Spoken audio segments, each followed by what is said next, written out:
Welcome, NutritionRadio.org listeners. This is Lonnie Lowry, a university nutrition professor of over 20 years and podcast host of long-running shows like Iron Radio. Come on in. Trends in Science. Hey, everybody.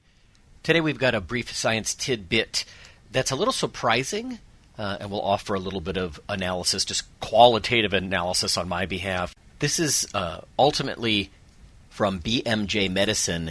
I was made aware of it through ScienceAlert.com. Caffeine in your blood could affect body fat and diabetes risk, study finds. This is 19 March 2023 by David Neild. The author starts by saying something that may not surprise you if you're into fitness and you drink coffee or use pre-workouts, but the levels of caffeine in your blood could affect the amount of body fat you carry, a factor that in turn could determine your risk of type 2 diabetes, developing type 2, and cardiovascular diseases, although they didn't see much of a link to that.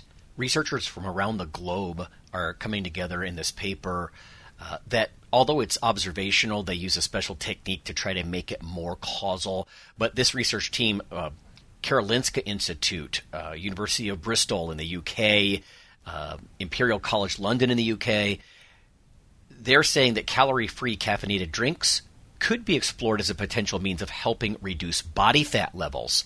Rather than looking at cups per day of a caffeinated drink ingested and that sort of thing, they tried to predict caffeine concentrations in the blood based on the genes of the persons in this data set.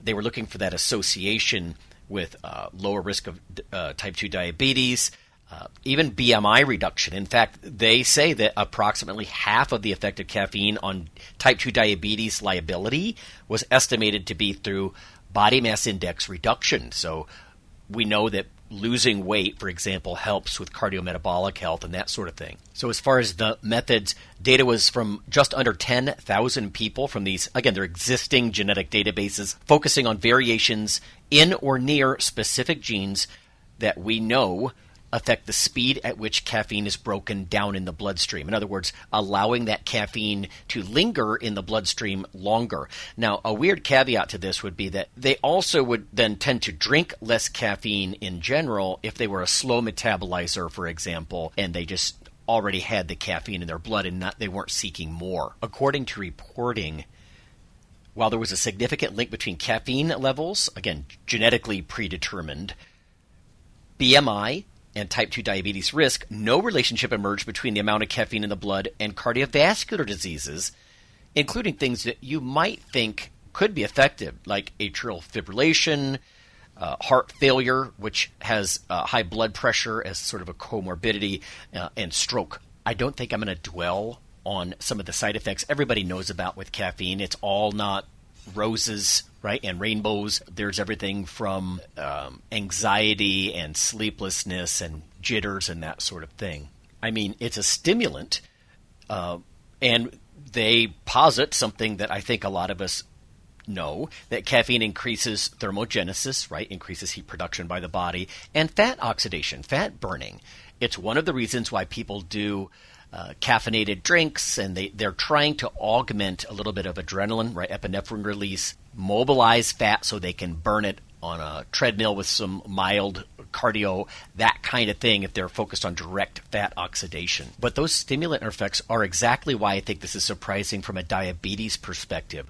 Often the anti-diabetic effects of something like coffee are attributed to some of the phytochemicals, right, the plant compounds in the coffee that are not caffeine, because caffeine has sort of the opposite effect. Acutely, caffeine, it's a counter-regulatory hormone. It sort of opposes insulin. It will raise blood sugar, and that's worse for diabetes. So this is very curious finding.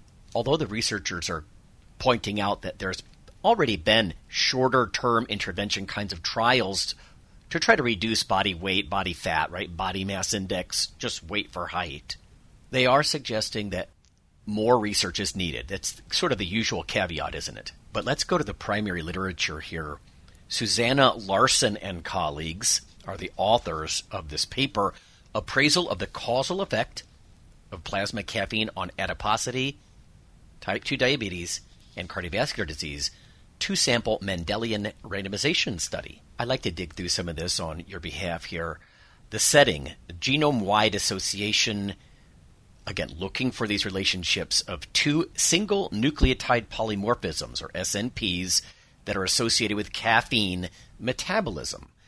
One of them is near the CYP1A2 gene, and if you're familiar with coffee and caffeine, you'll hear about that quite a bit, the CYP1A2, and near the AHR gene. The focus here is largely on the slow metabolizers, which my understanding is a minority of the population, and they do point out that these are primarily individuals of European ancestry, and that may matter as well. But the authors, the researchers, they say higher genetically predicted plasma caffeine concentrations were in fact associated with lower body mass index and whole body fat mass, but not fat-free mass. That's interesting, too, because I have some indirect papers from animal work and review papers of other kinds that suggest that coffee, for example, may help with muscle mass, but caffeine, presumably not. Now, I know that muscle mass is not synonymous with fat-free mass. That would include bone and other lean materials, if you will. But still, they do say approximately half, 43% is the number. 43% of the effect of caffeine on type 2 diabetes risk was estimated to be mediated through body mass index reduction, BMI reduction. Now, one cool thing this actual scientific journal, BMJ Medicine, does is they have two sections here, what is already known on the topic, what the study adds, and there's even a third one, how it might actually affect research or practice or policy. What's already known? They acknowledge short-term trials have already shown that caffeine intake results in fat mass reduction. What this study adds? Genetically predicted lifelong higher plasma caffeine concentrations. Again, you might think, how could they possibly do that except to use these genes, right, where they know that you're a slow caffeine clearer, if you will, metabolizer.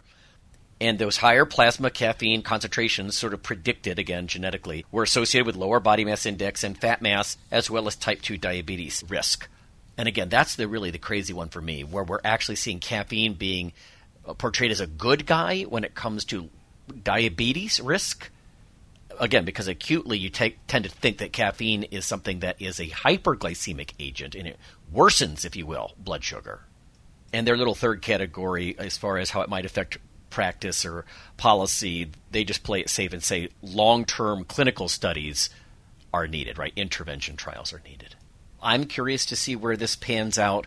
It might help explain why in coffee research there's often a difference between a short-term intervention trial and a long-term diabetes prevention. And again, the polyphenols, right, the chlorogenic acid in coffee, all the things in there, may even be at odds with the caffeine, but here it's just, look, yay, caffeine. So, again, other than some of the side effects. But very interesting stuff. I don't know if you consume caffeine, if you think it helps you with leanness.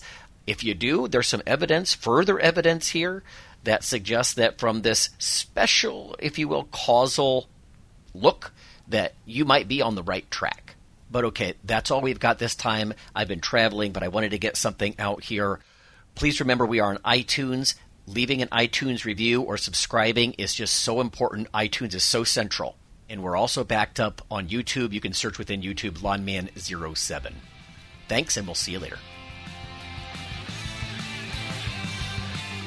The NutritionRadio.org podcast is for informational purposes only. If you're interested in starting a diet or exercise program, check with your physician, nutritionist, or qualified exercise physiologist in order to make the progress that you need.